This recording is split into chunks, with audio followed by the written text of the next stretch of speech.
જય બાબા સ્વામી. પરમ પૂજ્ય ગુરુદેવના ચરણોમાં કોટી કોટી વંદન. परम पूज्य गुरु मैया ना चरणों में कोटि कोटि वंदन। आज की वर्तमान स्थिति यह है कि बुद्धि का एक तरफा विकास हो रहा है। पिछले 15 सालों में यह विशेष रूप से हुआ है। किसी भी समाज का एक तरफा विकास अगर कम समय में हो जाए तो वह समाज के लिए ही घातक होता है।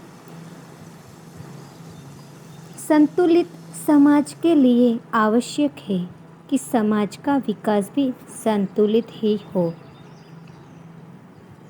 हमारे शरीर में 3 नाड़ियाँ होती है।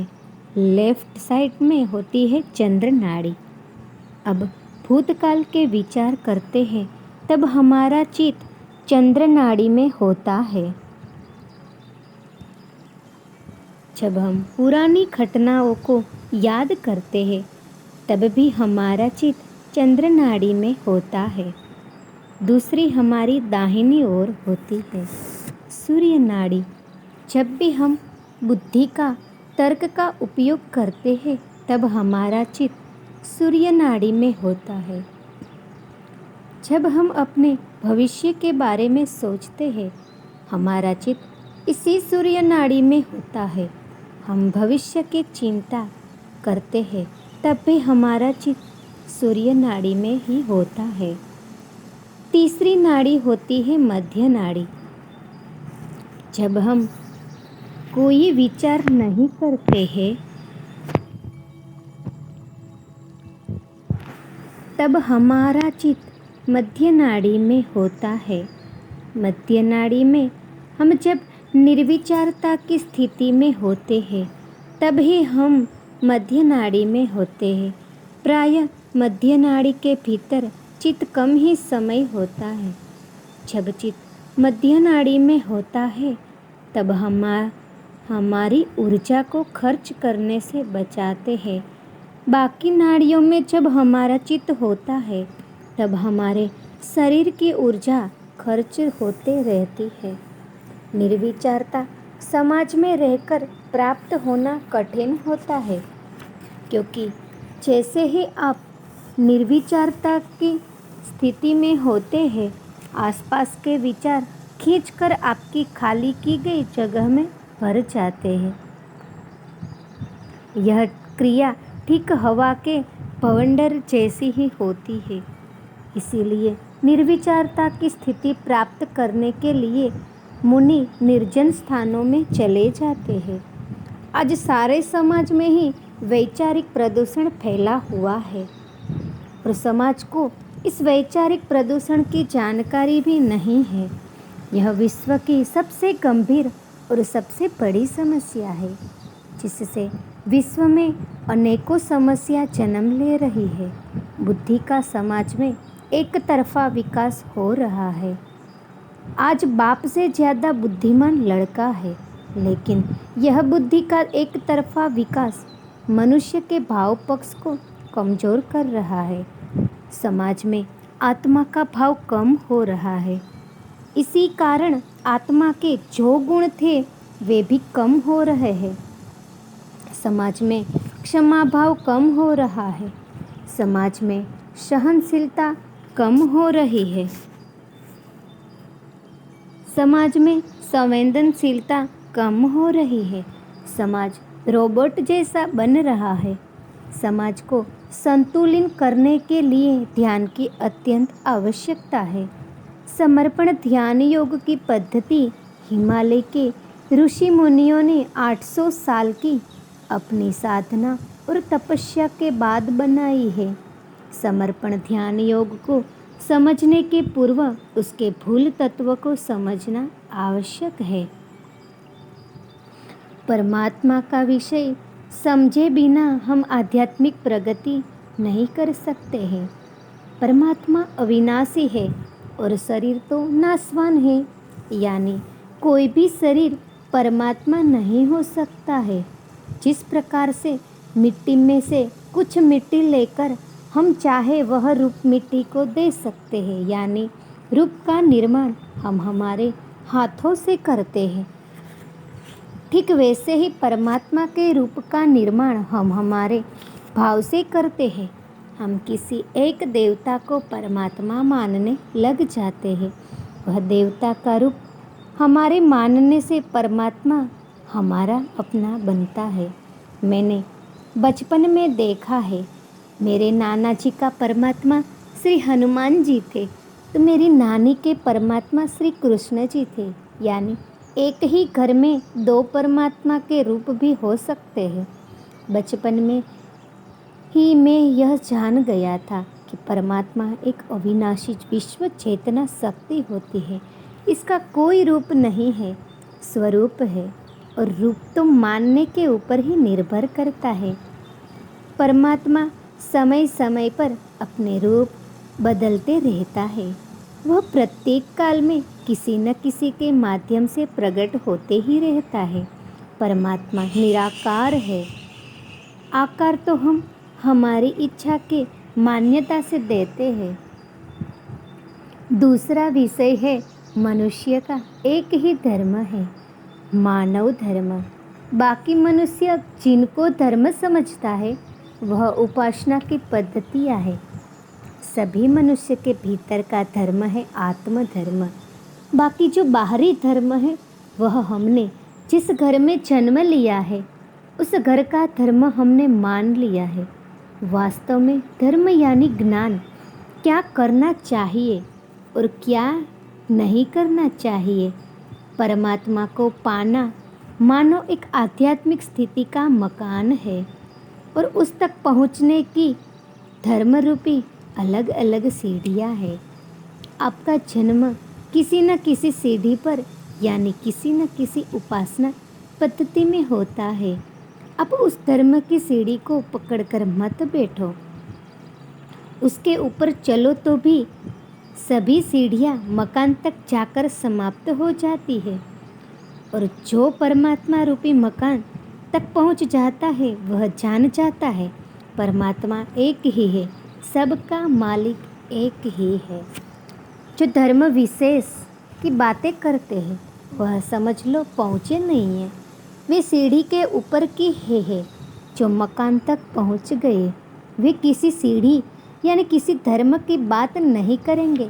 हमारी ही उपासना पद्धति से परमात्मा की प्राप्ति हो सकती है।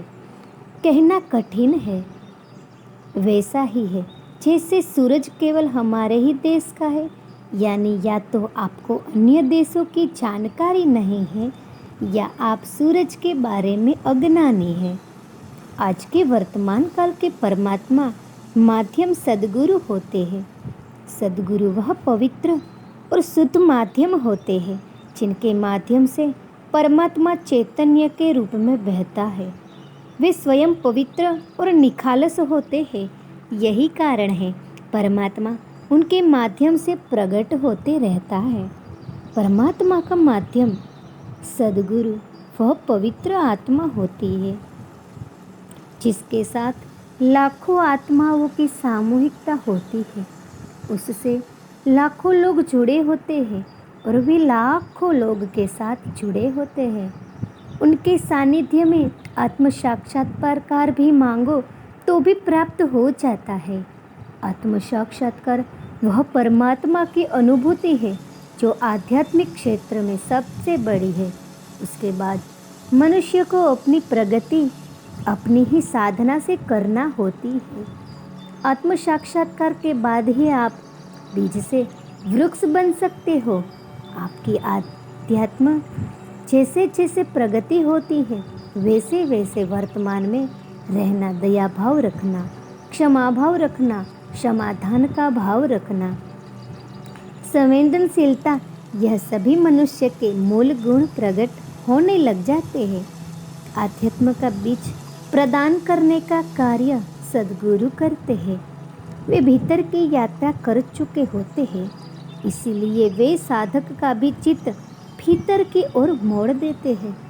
सद्गुरु मिलने के बाद साधक की परमात्मा की खोज बंद हो जाती है। वह अपने वर्तमान के परमात्मा के माध्यम का हो ही परमात्मा मानने लग जाता है। परमात्मा मानना हमारे गुण ग्राहकता की चरण सीमा है। परमात्मा मिल गया, यह जीवन का संपूर्ण समाधान है।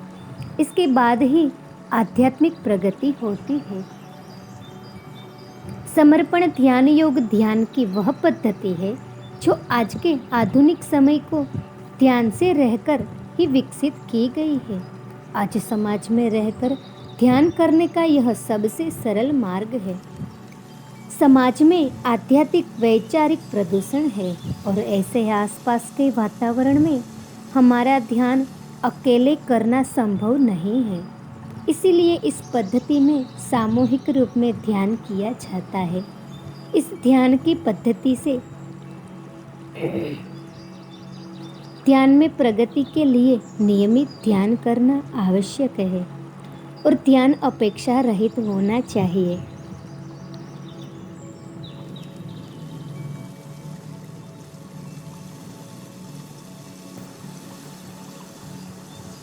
हमें कुछ न कुछ करने की आदत सी लग गई है। जब हम कुछ नहीं करते हैं तब विचार करते हैं। वास्तव में कुछ नहीं करना, अपने आप को खाली रखना ही ध्यान है। प्राय 45 दिन तक नियमित ध्यान करने से साधक को अपने आप में ही बदलाव दिखना प्रारंभ हो जाता है। सारी आध्यात्मिक प्रगति का उद्देश्य ही हमारे भीतर शरीर भाव को कम करके शरीर भाव के दोषों से मुक्त होना होता है। लेकिन शरीर भाव को कम करने के लिए कई लोग उपवास आदि करके शरीर को कष्ट देते हैं। इस प्रकार का इसमें कुछ भी नहीं है।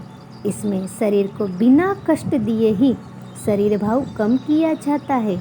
इस पद्धति में आत्म भाव को बढ़ाकर से ही शरीर भाव को कम किया जाता है। मनुष्य का शरीर भाव जैसे जैसे कम होता है वैसे वैसे उसके शरीर के व्यसन छूटने लग जाते हैं। कई शरीर भाव के दोष जैसे गुस्सा करना, झूठ बोलना, ईर्ष्या करना, हिंसा करना, लोभ करना, दोष देखने की वृत्ति, अतृप्त रहना, सदैव और ऐसा चाहिए ऐसा लगना, बुरी दृष्टि से दूसरे को देखना, बुरे बुरे विचार करना, घृणा करना, दुश्मनी करना, जैसे जैसे मनुष्य का शरीर भाव कम होता है वैसे वैसे यह भी कम होते जाते हैं। यह इतना सूक्ष्म रूप से होता है कि साधकों को उसका पता भी नहीं चलता है। साधक में जैसे जैसे आत्मबल बढ़ने लग जाता है वैसे वैसे उसमें आत्मा के गुण भी आना प्रारंभ हो जाते हैं। साधक संवेदनशील हो जाता है। उसके भीतर दया भाव, करुणा भाव जागृत होता है। आत्मा का गुण क्षमा भाव भी जागृत होता है। क्षमा करना एक सशक्त आत्मा के द्वारा ही होता है। क्षमा करना आसान नहीं होता, उसके लिए एक सशक्त और शक्तिशाली आत्मा की आवश्यकता होती है। साधक सदैव अपनी बुरी बातों को क्षमा करके वर्तमान काल में ही रहता है। सत्य बोलना यह आत्मा का ही भाव है। यह भाव भी साधक में आ जाता है। साधक वर्तमान में रहने के कारण एक निर्विचारता की स्थिति उसकी सदैव बनी रहती है। उसके मन में कोई विचार भी आया तो वह एक क्षण का ही होता है। बस मानो पानी में आया कोई बुलबुला। साधक में एक समाधान का भाव निर्माण हो जाता है और मनुष्य जीवन का सबसे बड़ा समाधान परमात्मा को पाना होता है। जब उसे आत्मबोध हो जाता है कि परमात्मा तो मेरे भीतर ही है, तो उसकी खोज समाप्त हो जाती है और एक आत्म समाधान भी प्राप्त हो जाता है कि मैंने परमात्मा को पा लिया। निस्वार्थ भाव भी आत्मा का बड़ा गुण है।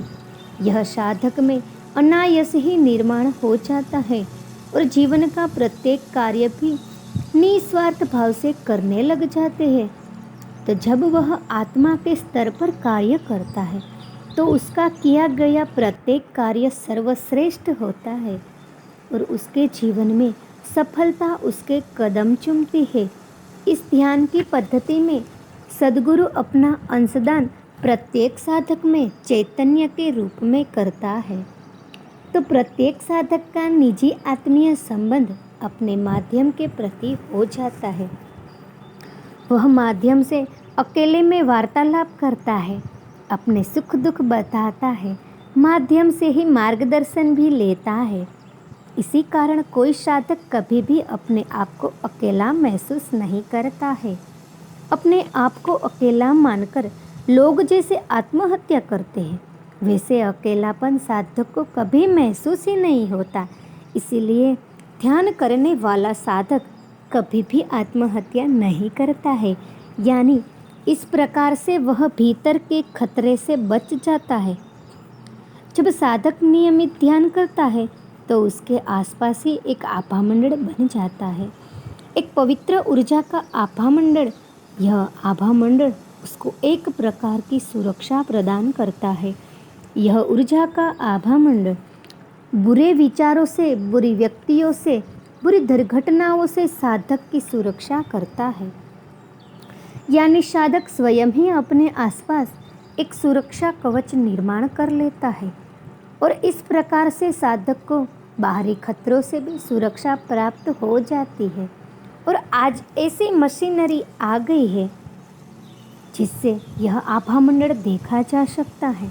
जीवन में साधक ध्यान करते करते ऐसी अवस्था में पहुंच जाते हैं जहां जीवन में सब कुछ पा लिया, यह संपूर्ण समाधान का भाव आ जाता है और अब पाने के लिए कुछ भी नहीं रहा ऐसा लगने लग जाता है। आपके समाज में रहकर निर्विचारता की स्थिति प्राप्त होना बड़ा कठिन है। हम सदैव कोई न कोई विचार करते ही रहते हैं, या तो भूतकाल के विचार करते हैं तो कभी भविष्य के विचार करते हैं, लेकिन सदैव कोई न कोई विचार करते ही रहते हैं, लेकिन निर्विचार कभी नहीं रहते। इस कारण हमारी सदैव ऊर्जा खर्च ही होती रहती है। जब ध्यान करते हैं तो निर्विचारता की स्थिति में आ जाते हैं और हमारी ऊर्जा शक्ति का संचय होने लग जाता है। और जब हम कोई भी कार्य करते हैं तो संपूर्ण ऊर्जा शक्ति से साथ करते हैं और इसी कारण हमारा किया गया कार्य सर्वश्रेष्ठ होता है। वास्तव में यह तो अनुभव का ज्ञान है। आप यह ज्ञान प्राप्त कर लो, फिर आप आराम से अपनी उपासना पद्धति को, जिसे धर्म भी कहते हैं, समझ सकते हो। आप आपके पवित्र ग्रंथों को समझ सकते हो। आप अपनी उपासना पद्धति के तीर्थ क्षेत्रों को जान सकते हो। आप अपने देवताओं की मूर्तियों के चैतन्य को भी जान सकते हो। आपका धर्म कोई भी हो, लेकिन आप अपने धर्म की पुस्तकें तभी पढ़ सकते हो जब आप पढ़े लिखे हो। अगर आप अनपढ़ हैं तो आप अपने धर्म ग्रंथों की पूजा कर सकते हो, पर उन्हें पढ़ नहीं सकते हो। यह भी ऐसा ही कुछ है। प्रत्येक पवित्र ग्रंथ में चैतन्य भरा होता है। प्रत्येक मूर्ति में भी प्राण प्रतिष्ठा करके विशेष चैतन्य भरा होता है। प्रत्येक पवित्र क्षेत्र में भी चैतन्य भरा होता है। वह चेतना की अनुभूति आप तभी कर सकते हो जब आपने आपके जीवन में आत्म साक्षात्कार प्राप्त किया हो, आपकी आत्मा जागृत हो, आपको चैतन्य की अनुभूति हुई हो, आपको चैतन्य ग्रहण करने का ज्ञान हो, तो ही आप उन ग्रंथों की, मूर्तियों की पवित्रता, धर्म स्थानों की अनुभूति कर सकते हो। वास्तव में अनुभूति प्राप्त होती है आत्मा को, और अनुभूति प्राप्त करने के लिए आपको आत्मा होना होगा। जब आप पवित्र और शुद्ध आत्मा होंगे तभी वह चैतन्य की अनुभूति कर पाएंगे। समर्पण ध्यान योग तो अनुभूति का ज्ञान है। मनुष्य के जीवन को भीतर से और बाहर से समर्पण ध्यान पद्धति सुरक्षा प्रदान करती है। भीतर से हमारा आशय मन में आत्महत्या का विचार कभी आने नहीं देता, क्योंकि ध्यान के माध्यम से वह हजारों लाखों आत्माओं के साथ जुड़ा होता है। बाहर से सुरक्षा से ऐसे नियमित सामूहिक ध्यान अगर निरपेक्ष भाव से करता है तो उसके आसपास ही एक ऊर्जा का क्षेत्र निर्माण हो जाता है। वह ऊर्जा का क्षेत्र बाहरी दुर्घटनाओं से उसकी सुरक्षा करता है। उसे ही आभामंडल कहते हैं, यानी मनुष्य को उसके जीवन में बाहर और भीतर दोनों ओर सुरक्षा प्रदान करता है। निर्विचारता में रहकर उसकी ऊर्जा शक्ति को बचाता है, उसके कार्य में सफलता दिलाता है। सबसे महत्वपूर्ण मनुष्य में आत्मसमाधान ही भावना जागृत कर समूचे मनुष्य जीवन का ही मैनेजमेंट कर देता है। वास्तव में समर्पण ध्यान योग पद्धति तो मनुष्य के जीवन का ही लाइफ मैनेजमेंट कर देती है। इसे अपनाकर मनुष्य का सारा जीवन ही व्यवस्थित रूप से बीतता है।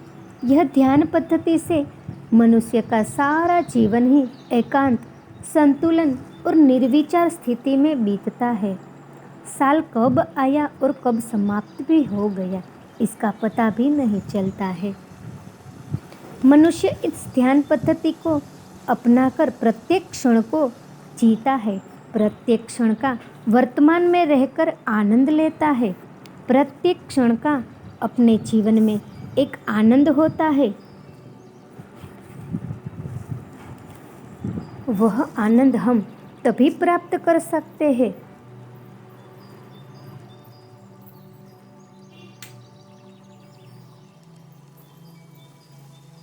जब हम वर्तमान में जी रहे हैं। मान लो हम सूर्योदय देख रहे हैं और निर्विचार स्थिति में है, तो सूर्य की लालिमा का सूरज उगने पर प्रकाश में छाने वाली उसकी गुलाबी किरणों का, उसमें आकाश में निर्माण होने वाले रंगों का आनंद हम तभी ले पाएंगे जब हम वर्तमान में है। अगर वर्तमान में नहीं है, हम कोई अपने ही विचारों में खोए हैं, तो जीवन में हजारों बार सूर्योदय हुआ, लेकिन किसी सूर्योदय का आनंद हमने अपने जीवन में नहीं ले पाए। हम क्या देख रहे हैं वह तभी महत्वपूर्ण है जब हम वर्तमान में हैं। इस ध्यान पद्धति को अपनाकर मनुष्य वर्तमान में रहकर जीना सिखाता है और जीवन के प्रत्येक क्षण का आनंद उठाता है। यानी उस ध्यान पद्धति को अपनाकर वास्तव में जीवन का आनंद लेते हुए मनुष्य जीता है। शरीर भाव का अधिक होना ही सभी समस्याओं का, सभी दुखों का कारण होता है। इस ध्यान पद्धति से जीवन जीने पर हमारा शरीर भाव ही कम हो जाता है, तो जीवन में दुख होते हैं लेकिन उनकी तीव्रता महसूस नहीं होती है, क्योंकि मनुष्य अपना जीवन सामूहिकता में जीता है। उसके कारण वह अपने दुखों को सामूहिकता को समर्पित करता है, तो वह जीवन की कठिन से कठिन परिस्थिति में से भी बाहर आ जाता है और बुरे दिन कब बीत गए पता भी नहीं चलता। प्रत्येक को अपने पूर्व जन्म के कर्मों को भोगना ही पड़ता है, पर वह कब भोग लिए वह पता भी नहीं चलता है। इस ध्यान की पद्धति में वर्तमान में रहना सिखाया जाता है। मनुष्य को वर्तमान में दुख कम ही होते हैं। मनुष्य भूतकाल को याद करके ही अधिक दुखी होते रहता है। एक प्रकार का मनुष्य जीवन का ही सुंदर व्यवस्थापन इस ध्यान पद्धति में हो जाता है। यह ध्यान पद्धति संपूर्ण रूप से निःशुल्क होती है। इसे सीखने के लिए मनुष्य को कोई फीस, कोई शुल्क नहीं भरना होता है। यह ध्यान की पद्धति मनुष्य के जीवन का निःशुल्क व्यवस्थापन करती है। इसीलिए गरीब से गरीब व्यक्ति भी इस ध्यान पद्धति को सीखकर अपने समूचे जीवन का ही मैनेजमेंट सुरक्षित, सुखी, सफल और आनंदमय होकर कर सकता है, क्योंकि यह ध्यान पद्धति की संपूर्णतः निःशुल्क है। यह प्रत्येक मनुष्य के कल्याण की दृष्टि से बनाई गई है। इस जगत का मनुष्य किसी भी जाति का क्यों न हो, किसी की धर्म का क्यों न हो, किसी भी भाषा का क्यों न हो, किसी भी देश का क्यों न हो, किसी भी आर्थिक स्तर का क्यों न हो, कोई भी व्यक्ति उसे सीख सकता न है। इसको सीखने के लिए जाति, धर्म, भाषा, देश, पैसा आड़े नहीं आता है। बस मनुष्य में यह ध्यान पद्धति सीखने की शुद्ध इच्छा होना आवश्यक होता है। यह ध्यान पद्धति मनुष्य को इंसान बनाने का कार्य करती है। और इंसान तो सारे संसार में एक से ही होते हैं। परमात्मा ने सभी इंसानों को एक सा ही निर्माण किया है। बाकी जाति, धर्म, देश, भाषा के भेदभाव तो जगत में मनुष्य ने बनाए हैं। यह परमात्मा का शुद्ध पवित्र अनुभूति का ज्ञान है। इसमें कोई भी भेदभाव नहीं है, क्योंकि परमात्मा की विशेषता है, वह जो भी देता है वह सभी को समान देता है। अनुभूति का ज्ञान भी परमात्मा का देन है, वह भी सबको समान रूप से प्राप्त होती है। आत्मा की अनुभूति, आत्मा का आनंद, आत्मा का सुख सभी मनुष्य को समान रूप से प्राप्त होता है। और यह ध्यान पद्धति विश्व के कई देशों में अपनाई गई है। अलग अलग देशों के लोग होते हैं, सभी लोग अनुभूति का समान ही प्राप्त करते हैं। इसमें विश्व के लोग आपस में आत्मीयता से जुड़ रहे हैं।